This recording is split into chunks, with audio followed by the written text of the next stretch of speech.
Il y a un peu plus d'un an, je me suis procuré des batteries nickel-fer.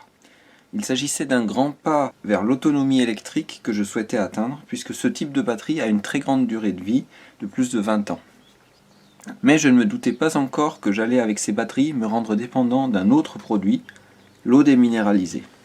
Alors effectivement, ce type de batterie doit être chargé à une tension relativement élevée, ce qui a pour conséquence l'électrolyse de l'eau. Donc dans les batteries, l'eau se dissocie en hydrogène et oxygène, donc elle se transforme en gaz, et ça part dans l'atmosphère. Je n'ai pas quantifié la quantité exacte d'eau que je consommais par mois. Ça dépend de la puissance de charge, ça dépend de l'ensoleillement des panneaux solaires. Mais j'étais aux alentours de 10 litres assez régulièrement, donc ça pouvait varier de 1 mois à 3 mois à peu près. Et ces 10 litres coûtent un peu moins de 4 euros. Alors c'est pas grand chose, mais ça signifie aussi que si je ne suis pas capable de produire cette eau déminéralisée moi-même, je ne suis pas autonome au niveau électrique. Puisque c'est un consommable régulier, c'est pas comme un onduleur qu'on va remplacer une fois tous les 10 ans, c'est quelque chose dont on a besoin très régulièrement. Un autre souci que je rencontrais, c'est que cette eau déminéralisée que j'achetais, elle avait un pH acide autour de 5,6, ce qui a priori n'est pas bon pour mes batteries dont l'électrolyte est alcalin. Et ce, avec plusieurs tests colorimétriques du commerce. Donc j'en ai essayé 3 à peu près. Pourtant l'eau n'avait aucune conductivité, comme l'indique cet appareil qui est censé mesurer les parties par million de solides dissous dans l'eau. Donc c'est un appareil qui s'appelle TDS, je ne sais pas ce que ça signifie.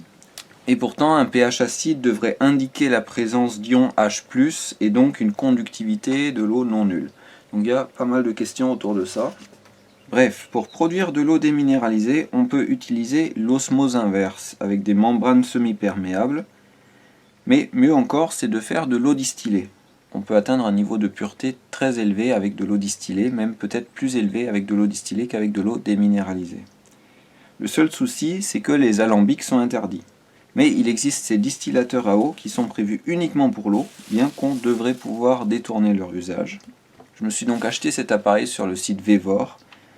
Comme d'habitude, la vidéo n'est pas sponsorisée, je ne fais pas de la pub pour cet appareil, et d'ailleurs, pour tous ceux qui voudraient reproduire cet appareil en récupérant par exemple une vieille bouilloire électrique et bricoler un truc pas cher, je vais démonter cet appareil à la fin de la vidéo pour montrer comment il est fait. Donc ils fournissent des poches de charbon actif pour mettre à la sortie, pour peut-être purifier encore plus l'eau, je sais pas, et de l'acide citrique pour nettoyer la cuve. Il conseille de faire fonctionner l'appareil une première fois avec de l'acide citrique pour bien tout nettoyer. L'appareil consomme plus de 800 watts au lieu des 750 watts annoncés pour la résistance. Et le ventilateur, pour refroidir, il consomme très très peu.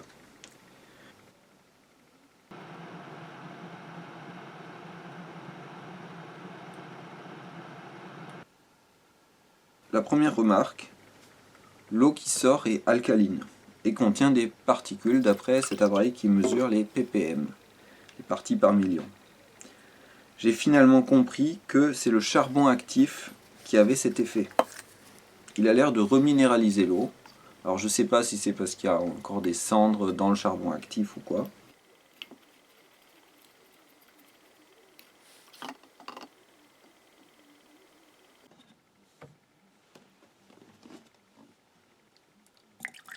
Passons maintenant à l'efficacité énergétique de l'appareil. Pour ce test, j'ai distillé 3 litres d'eau. Théoriquement, il faut 0,28 kWh pour chauffer cette eau de 20 degrés à 100 degrés Celsius. Donc ça a consommé un peu plus que prévu.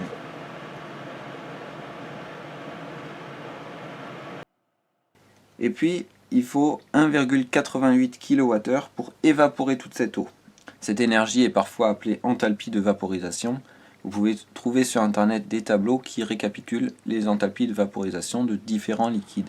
Au total, il faut théoriquement donc 2,16 kWh d'énergie pour distiller les 3 litres. Les mesures ont donné une consommation totale de 2,55 kWh, ce qui nous donne un très bon rendement de 84,8%. C'est franchement pas mal. Je me demande si ce rendement est obtenu grâce à l'isolation de la cuve. On va voir ça tout de suite en démontant l'appareil.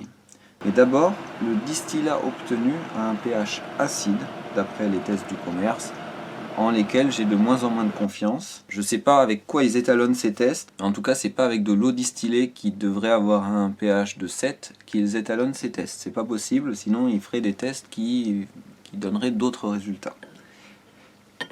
L'appareil à ppm indique 0 ppm, donc une conductivité nulle a priori. L'eau obtenue a donc les mêmes caractéristiques que l'eau déminéralisée du commerce, en tout cas avec mes appareils de mesure. Un autre truc cool, c'est que l'appareil s'éteint tout seul quand il n'y a plus d'eau, grâce à un capteur qui mesure la surchauffe. Donc il n'y a pas besoin d'être tout le temps à côté et de surveiller. Le démontage est un petit peu compliqué, surtout si on ne sait pas comment s'y prendre, c'est mon cas. Donc la partie du haut avec le ventilateur, il y a des très longs vis qu'on arrive à peine à défaire. Mais ça permet en tout cas d'enlever le couvercle du haut et d'accéder au ventilateur et au serpentin de refroidissement. Alors ce serpentin de refroidissement, il est en aluminium a priori, puisqu'il n'est pas magnétique.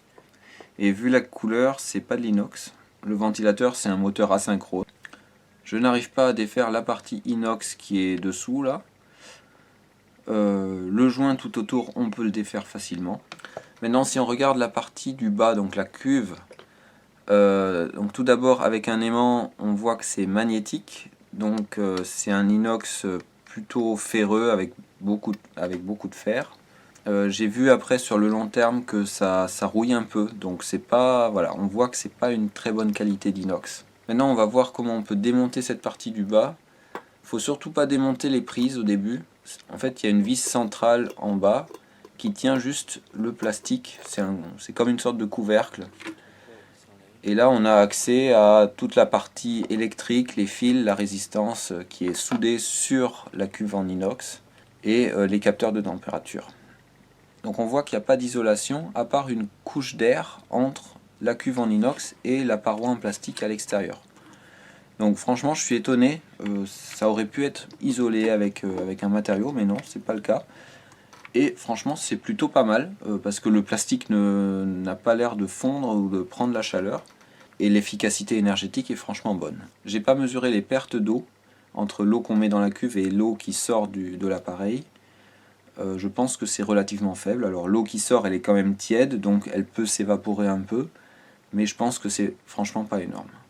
Voilà, donc avec ça maintenant en été je peux produire de l'eau distillée que je vais utiliser après toute l'année pour remplir mes batteries. Et ça peut aussi servir pour tout ce qui est liquide de refroidissement pour les tracteurs, etc. Donc je suis franchement très content de ce produit qui a une très bonne efficacité énergétique, qui me permet d'utiliser une part du surplus photovoltaïque et qui me permet d'être autonome en eau distillée.